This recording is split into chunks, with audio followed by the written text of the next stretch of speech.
77. 심판이 아니라 구원. 요한복음 12장 44절에서 50절.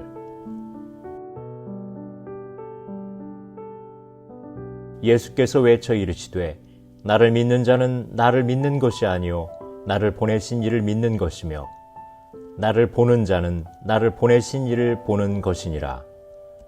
나는 빛으로 세상에 왔나니 물은 나를 믿는 자로 어둠에 거하지 않게 하려 함이로라. 사람이 내 말을 듣고 지키지 아니할지라도 내가 그를 심판하지 아니하노라.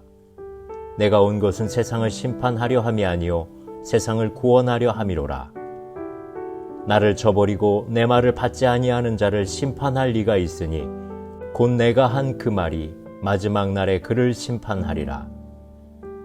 내가 내 자의로 말한 것이 아니요 나를 보내신 아버지께서 내가 말할 것과 이를 것을 친히 명령하여 주셨으니 나는 그의 명령이 영생인 줄 아노라. 그러므로 내가 이르는 것은 내 아버지께서 내게 말씀하신 그대로니라 하시니라. 여기에서 그동안 예수님께서 말씀하신 것을 다시 정리해 주십니다.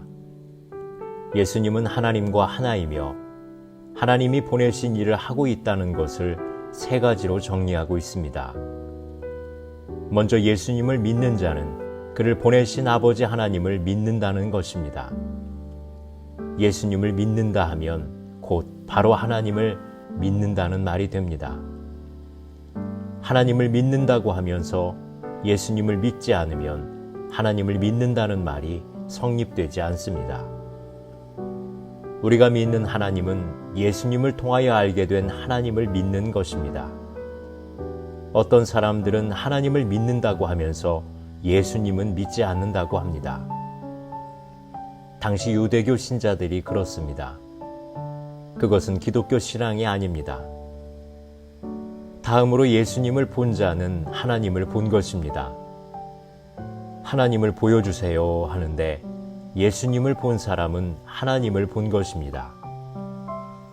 하나님을 보여주는 거울, 보이시는 하나님이 바로 예수님입니다. 그래서 나를 본 사람은 나를 보내신 이를 본 것이라고 말씀하십니다. 아버지의 모습은 예수님을 통해서 드러나며 아버지의 마음이 예수님을 통해서 드러납니다. 예수님이 이 땅에 오신 것은 바로 하나님을 보여주시기 위함입니다. 마지막으로 예수님의 말씀을 들은 사람은 하나님의 말씀을 들은 것입니다. 예수님이 말씀하시는 모든 것은 하나님께 받은 것이므로 예수님이 자의로 말씀하시는 것이 아니라 하나님이 주신 것을 말씀하는 것입니다. 예수님이 하나님의 말씀입니다. 말씀이 육신을 입은 성육신은 바로 하나님의 말씀이 예수님이신 것을 의미합니다. 예수님에게서 살아있는 하나님의 말씀을 봅니다. 예수님은 빛이십니다. 예수님을 믿는 자들은 어둠에서 빛으로 나온 것입니다. 예수님이 이 땅에 오신 목적은 세상을 심판하기 위함이 아니라 구원하기 위함입니다. 예수님은 심판날까지 믿지 않는 사람들에게 기회를 주고 있습니다. 어떤 신자는 믿지 않는 사람들을 정죄하시는데 신자는 전도하는 사람이지 심판하는 사람이 아닙니다. 예수님은 삶의 목적을 분명히 하셨습니다. 그것은 심판이 아니라 구원입니다.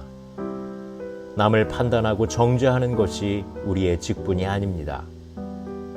예수님을 저버리고 예수님의 말씀을 받지 않는 자라도 예수님이 직접 심판하지 않는다고 하셨는데 우리가 심판할 권세를 가진 것처럼 행동하는 것은 월권입니다. 우리가 다른 사람을 심판하는 것은 교만이며 하나님의 자리에 앉는 일입니다. 심판은 마지막 날에 말씀을 따라 되어집니다. 말씀이 기준이 됩니다. 하나님의 말씀에 영생이 있습니다. 말씀이 영생입니다. 말씀을 받지 않는 것 자체가 심판입니다. 기도하시겠습니다. 말씀으로 우리 가운데 계신 하나님, 그 말씀 따라 살게 하시고 영생의 말씀이 항상 충만케 하옵소서. 우리의 생명을, 형제들의 생명을 구원하는 일에 바치게 하소서. 예수님의 이름으로 기도드립니다. 아멘.